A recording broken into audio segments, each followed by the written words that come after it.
It is by looking into the eyes of our deepest fears that we remember and we reclaim the invulnerability of our souls.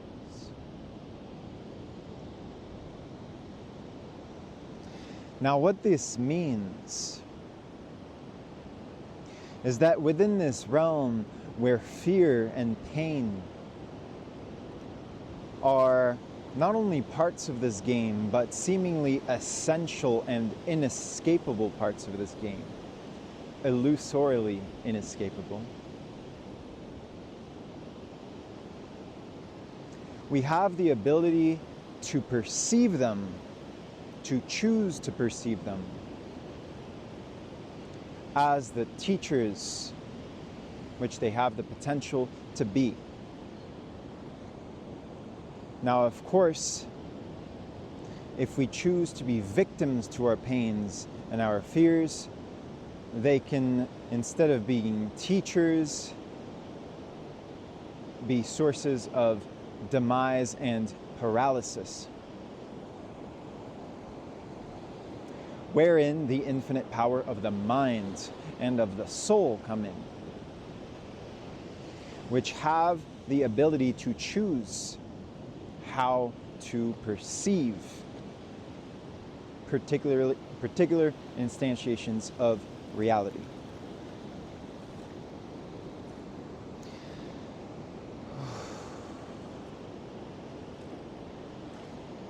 The first thing I will say is that these words came through as I was walking on the beach and breathing into my body, simply seeking presence. And then the words just emerged. The other circumstance inspiring these words is, oh my God, I just stepped on a crab.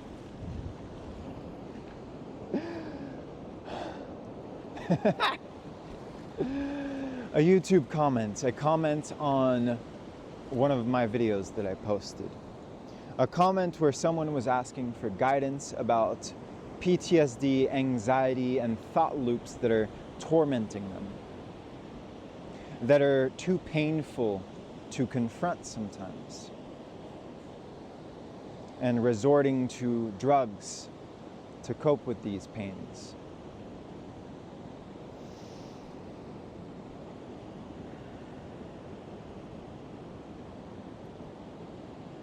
Now, in the past few days,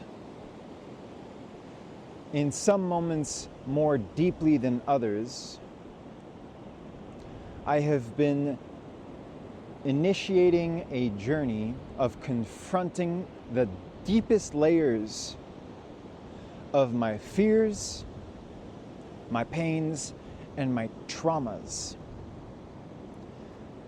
These aspects of myself not merely belonging to me, not merely being particular instantiations of pain, but given the universalizing principle of my perception, where I see the universal in every particular, I've been facing very universal conflicts and pains and darknesses within my being. And as such, when we universalize things, they begin to look eternal. They begin to look absolute.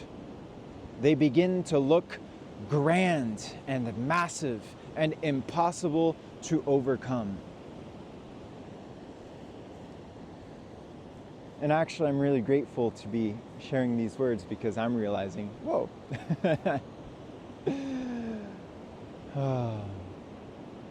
How to translate what I just clicked into. I'm witnessing within myself a tendency to perceive permanence in these things, eternity, absolute, impossible to overcome.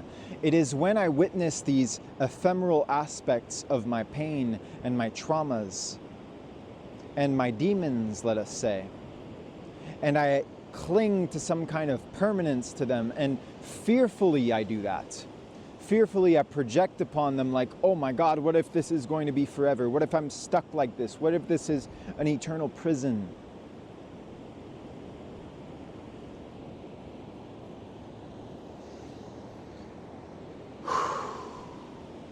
When in reality, in face of these things, particularly when facing them within the deep meditative states of breath and of prayer and of deep surrendered somatic sensation, wherein I access the imprints and memories of that pain within my body, and I simply witness them without any attachment, and therefore no opportunity to say or to fear, this is eternal, this is going to take me, this is trying to do this thing to me. No, I am just the witness. And in fact, I am protected by my faith in the one true eternity, which is God. And I know that I can invoke God's presence at any moment. But nevertheless, I choose to go and confront the darkness to understand that which it is trying to say to me. I choose to go into the depths of my fears to try to understand what it is trying to teach me. What part of me is still clinging to illusion and casting a spell of permanence upon it. Now I realize that I've turned inward, and I'm going to return outward to the comment that I was mentioning.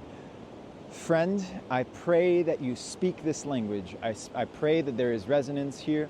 I pray that you understand what I'm speaking about, and even in speaking about my process, that you might find guidance and resonance within your own process.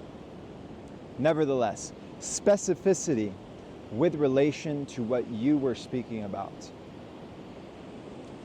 What I heard and read in the comment was a tendency to be stuck in the mind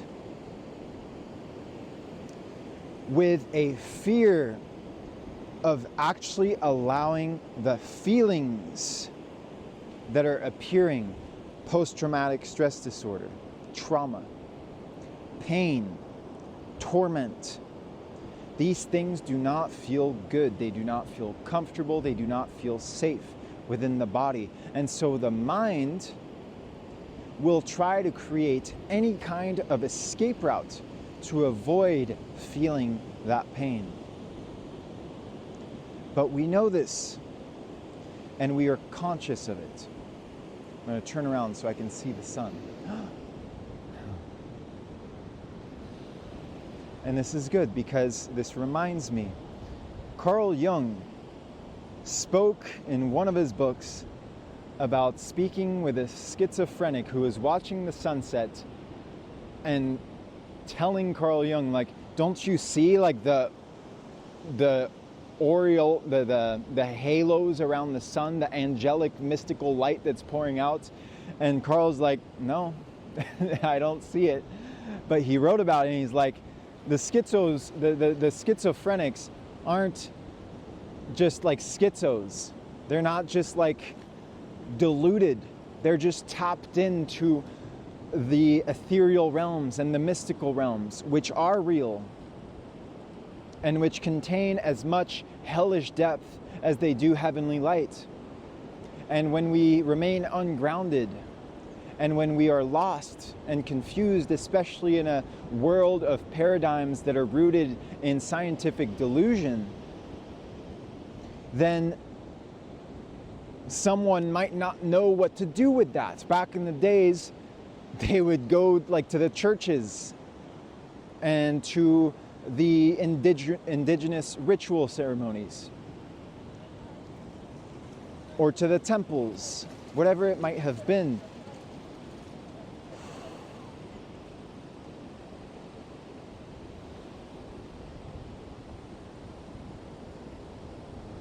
Whew.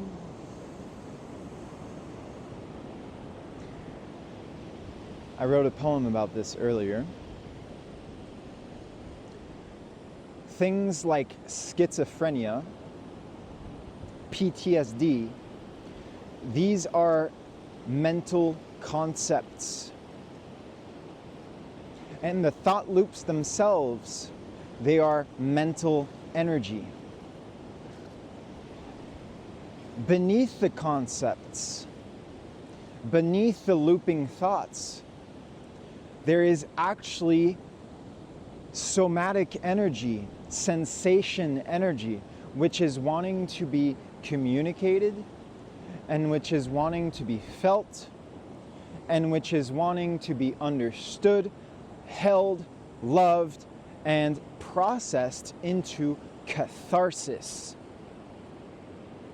With the ultimate catharsis often being a breaking down into tears, which is a healing of the heart.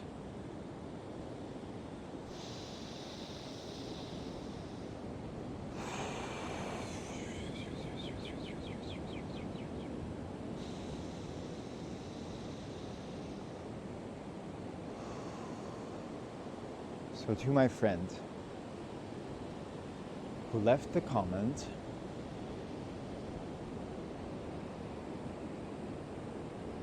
I don't know what kind of situation you are in with your life, how much free time you have, how much discipline you have, how much of a spiritual practice you have, what kind of work you do, how you spend your time.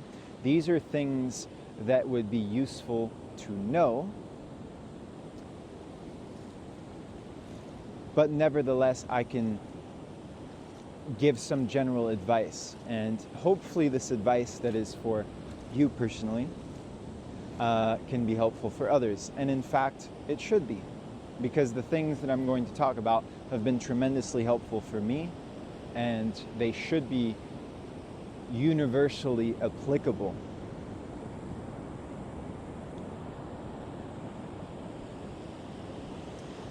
Two things that first come to mind and heart: the infinite power of prayer and the innate protection that is contained within that. One, prayer to God, prayer to Gaia, prayer to nature, prayer to your altar, prayer to your soul, prayer. And faith in the power of that prayer. Belief in the power of that prayer. Felt experience of the power of that prayer. Practice it, try it, see how it feels. Second, and perhaps there's not like one that is better than the other. Perhaps they can be done together. Perhaps you go, okay, the second is going into nature and spending time in nature doing absolutely nothing. That's it.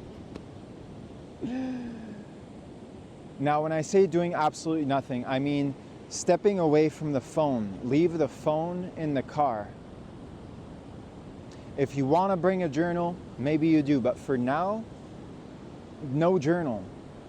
Literally just going into nature and witnessing maybe the thought loops that remain within your body, witnessing the feelings. Maybe you feel calm in nature. Maybe there's an anxiety that actually wants to emerge some more. Tuning into your body, witnessing little bugs crawling around. Earlier, I was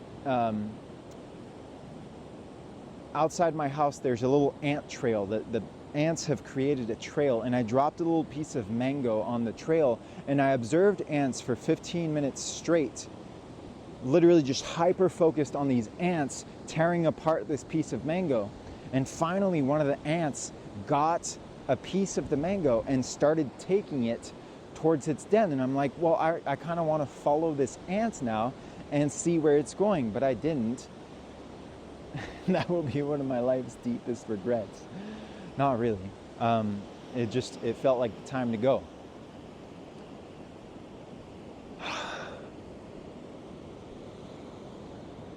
So you could notice the ants, you could notice a nice tree, you could notice the leaves, notice the streams, and literally just be present with what is.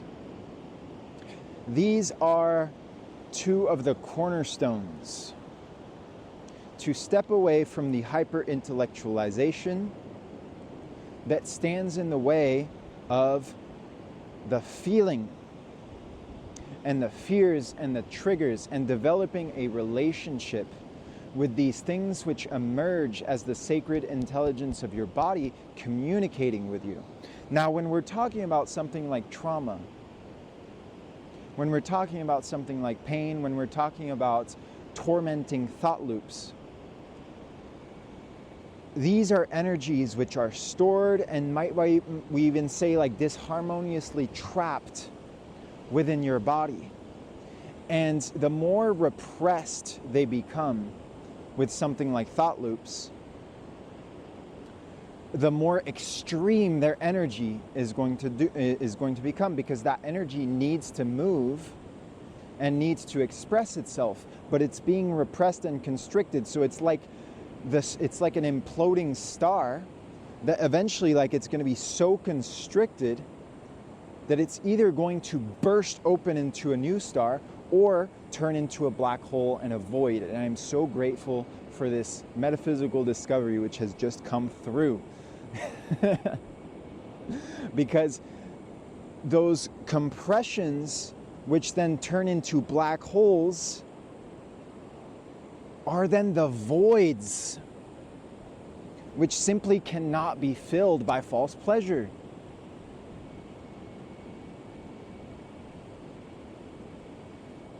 They are the voids that so many alcoholics carry when they go and drink themselves to death every weekend on behalf of themselves, on behalf of their pain, on behalf of their ancestors, on behalf of dark spirits which try to take them over.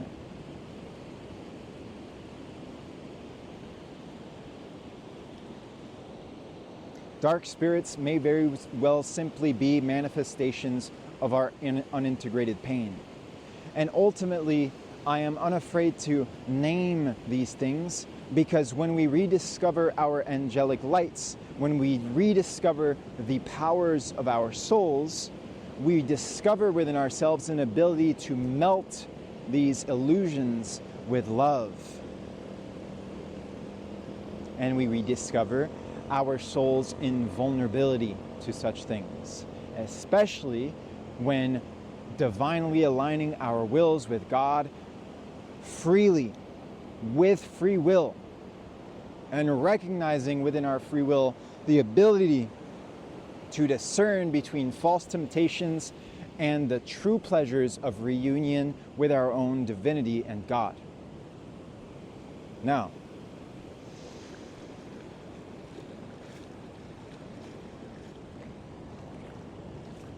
those are two simple things: prayer and nature.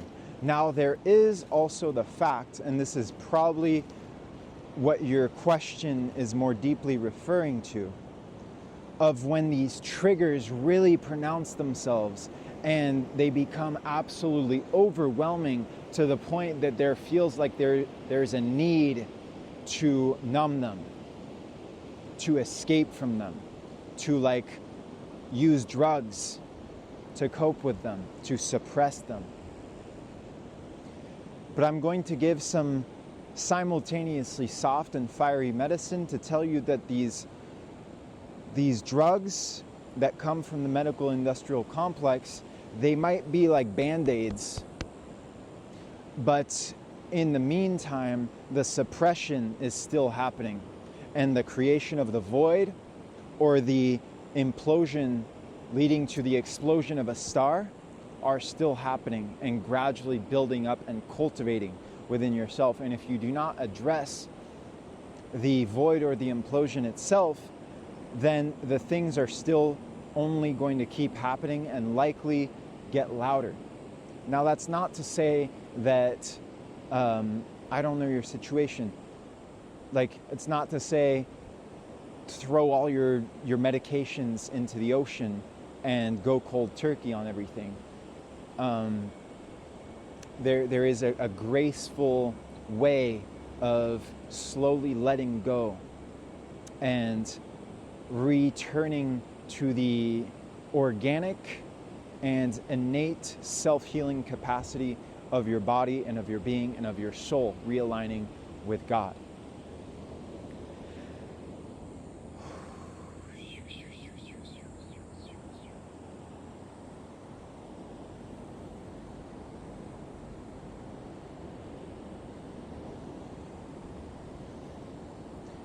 In moments of deep triggering, one of the essential things that you ought to do, and that I have needed to do in such moments, is to have a place that you can go to, a physical place that feels safe.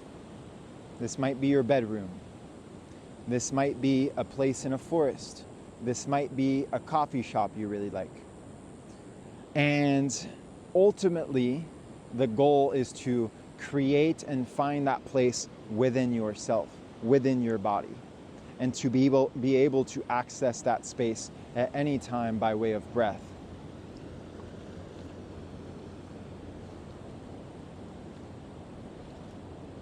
Let us say that this space is your bedroom, and within your bedroom you're able to create a safe space for you to go in to the feelings and the somatic sensations and all of the visionary little items that present themselves, and the subtle feelings and visions, the torments, the darkness. You want to go into a safe space, ideally your bed, and breathe deeply for like 30 minutes to an hour, and there are guided meditations for such things. And breathe, focusing upon every somatic sensation within your body. And eventually and gradually, or at the very least at the beginning, setting the intention, and then eventually reaching a place of non-judgment, so that you will witness, likely, some really dark and scary things, because really dark and scary things happen to you. And there is a need to go into the exact physical places with breath and awareness. Awareness is breath. God created the world by breathing it into being. And so you go into your body with the somatic intelligence and awareness of your breath, and you simply feel.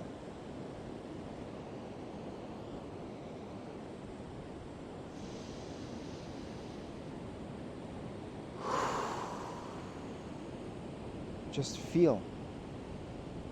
And as the mind's looping patterns present themselves, and as the anxieties present themselves, and as the fears present themselves,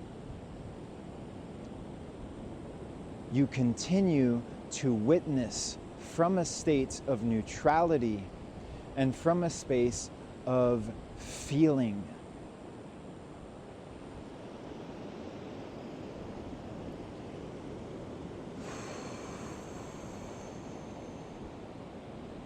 And the more you do this, the more you cultivate this practice, and the more you actually just create space to do this in your life, then the easier it will get, so to speak, though ease is not necessarily the ultimate goal.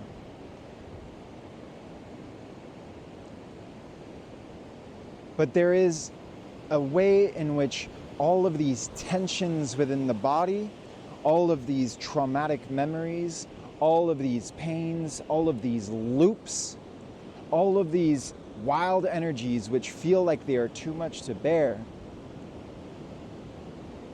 the goal is to reach a level of softening with them and to shed the layers of protection that these things have wrapped around the pain, which is ultimately asking to be felt and seen with the light of divine awareness.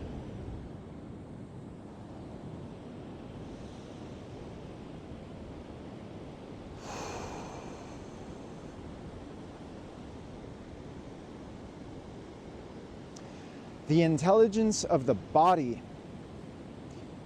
has a coded mechanism of self-healing and self-regeneration within it. A lot of us have perceptively detached ourselves from that, and the breath and the prayer and reconnecting with nature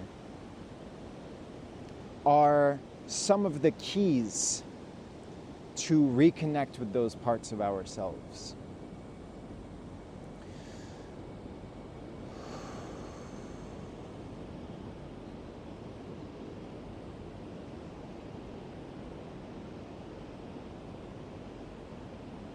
I'm not particularly feeling called to share the absolute depths which I touched upon, but since I am practicing this work, and I have been practicing this work, and I'm cultivating this practice in my being, I will likely share, when I'm ready to, some of the depths of darkness which I have felt and how I have navigated my way through them. And in fact, I will touch upon some of it without getting too detailed, but a few days ago I did go into my body where some very wild shit has happened to me in my life, like science fiction type shit. And I witnessed imprints of memories of that moments of deep pain and trauma within my being.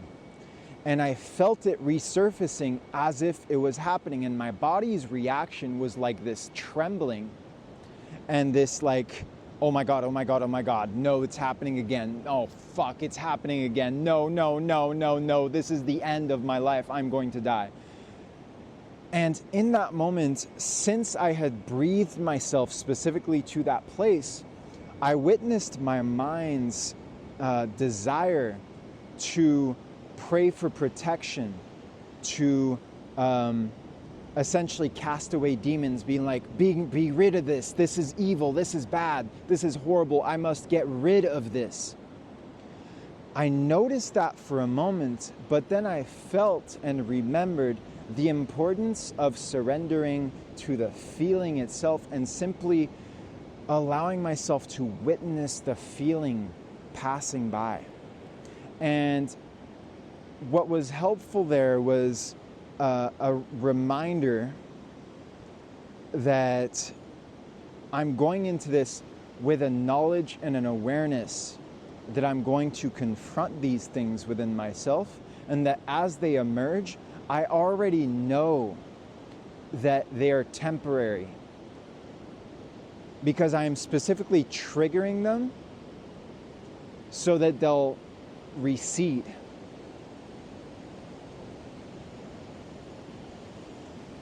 And so the goal is to develop a deeper relationship with those parts of ourselves and to go and literally willfully trigger them, to then confront our deepest fears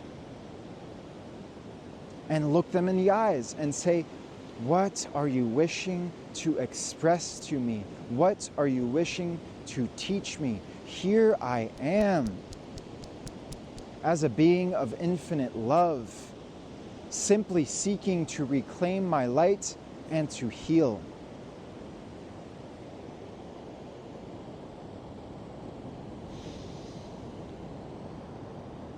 And in doing this, you are refining your light. You are refining your strength. You are reclaiming the sovereignty of your soul, and you are becoming a stronger warrior of Christ. I use that term, that word, that name, non-dogmatically. The energetic God.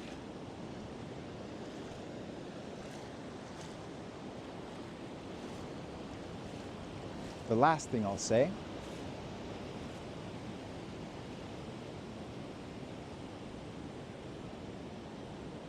I don't know if you have a journaling practice, but a journaling practice is tremendously useful. And this can begin, if you don't have one, with literally just 5 minutes a day. Scribble down whatever wants to come through, mind stream. And then eventually you want to get to the point where you're giving voice to these parts of yourselves which are terrifying. And you can invite them to speak, just like you can invite your heart to speak, or you can even invite your foot to speak. And you just essentially speak a little prayer that says, I would like for my heart to speak right now. Heart, what do you wish to express? I would like for my thought loops to present themselves. Thought loops, what do you wish to express? Or maybe they'll just be emerging and you just write them down, you write them down, you write them down until that energy finds its expression. And then you can dig into what's underneath it.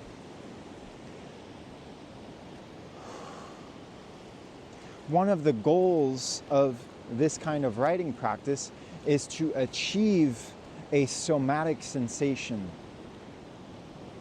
to achieve the same kind of trance state that can be achieved with prayer and breath, where you intentionally conjure these spheres in order to feel them within your body.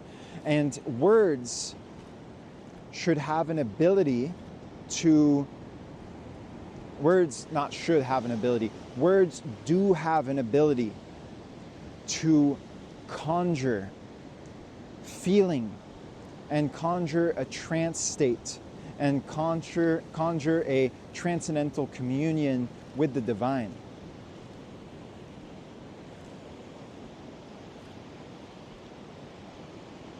So that combining prayer with time in nature, with having a safe space to go into, one, when you're triggered, and two, to trigger yourself with your breath and your prayer, and to confront those parts of yourself with yourself, and four, to have a journal practice to integrate all of these things.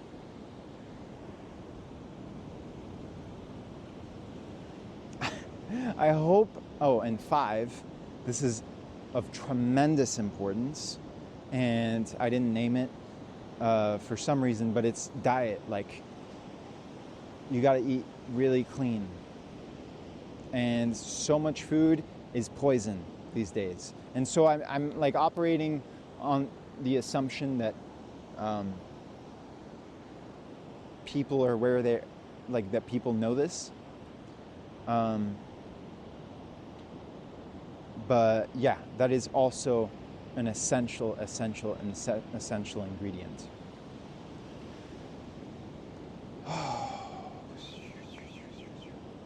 But yeah, those four plus eating clean to ensure you don't have parasites in your gut that are trying to convince your nervous system that you want a bunch of ice cream all the time or like more poison in your body.